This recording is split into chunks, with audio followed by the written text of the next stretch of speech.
ხვალ ჩვენ შევხვდებით კიდევ, ხვალ ჩემთან ერთად იქნებიან ის ადამიანები, რომელიც მე მოვიწვიე და რომელთანაც ერთად ამ პოლიტიკური პროცესის სათავეში ვიქნები, იმიტომ რომ მე ვრჩები როგორც თქვენი პრეზიდენტი, არსებობს ლეგიტიმური პარლამენტი, მაშასადამე ვერ აირჩევს არალეგიტიმური პარლამენტი ახალ პრეზიდენტს, მაშასადამე ინოგურაცია ვერ იქნება და ჩემი მანდატი გრძელდება მანამ სანამ არ იქნება ლეგიტიმურად არჩეული პარლამენტი, რომელიც ლეგიტიმურად აირჩევს ვინც უნდა შემცვალოს მე. მაგრამ მე თქვენთან ვარ და ვიქნები. აბა,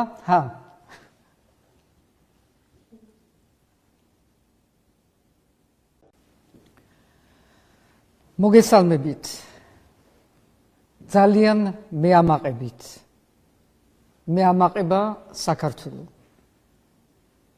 შედგა ეროვნული თანხმობა მთავარზე, რომ არ შეიძლება, რომ ვინმე წაართვას საქართველოს დამოუკიდებლობა, რომ არ შეიძლება, რომ ვინმე დააბრუნოს საქართველოს რუსეთში, რომ არ შეიძლება, რომ ვინმე წაართვას საქართველოს თავისი ნება და თავისი ევროპული მომავალი. შედგა ეს ეროვნული თანხმობა ყველგან, სადაც შეიძლებოდა და ყოველ წუთს ჩანს კიდევ უფრო და უფრო, რომ ძლიერდება ეს ეროვნული თანხმობა.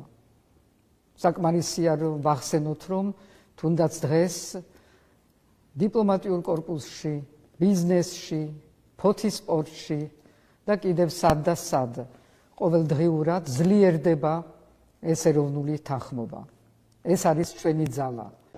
და მე მინდა საზოგადოებას ეხლა უთხრა, რომ აქაც პრეზიდენტთან, რომელიც დღეს არის ერთადერთი დამოუკიდებელი ინსტიტუტი, ერთადერთი ლეგიტიმური ინსტიტუტი, რაც დარჩა ამ ქვეყანაში, აქაც შედგა ეროვნული თანხმობა.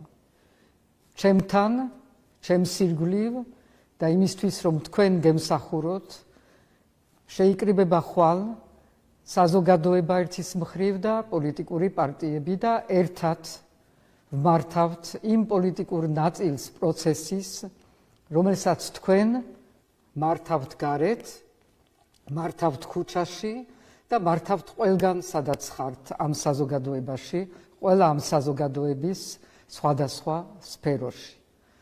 ჩვენ ერთად გავაკეთებთ საქმეს, ჩვენ ერთად წარმოვადგენთ იმ მომავალს, რომელსაც ძალიან მალე მივაღწევთ ახალი არჩევნებით, ახალი საქართველო, რომელიც დაიბრუნებს თავის ევროპულ გზას, თავის დამოუკიდებლობას და რაც მთავარია, თავის განვითარების თავისუფალ გზას, რომელსაც არავის არ დაუთმობთ.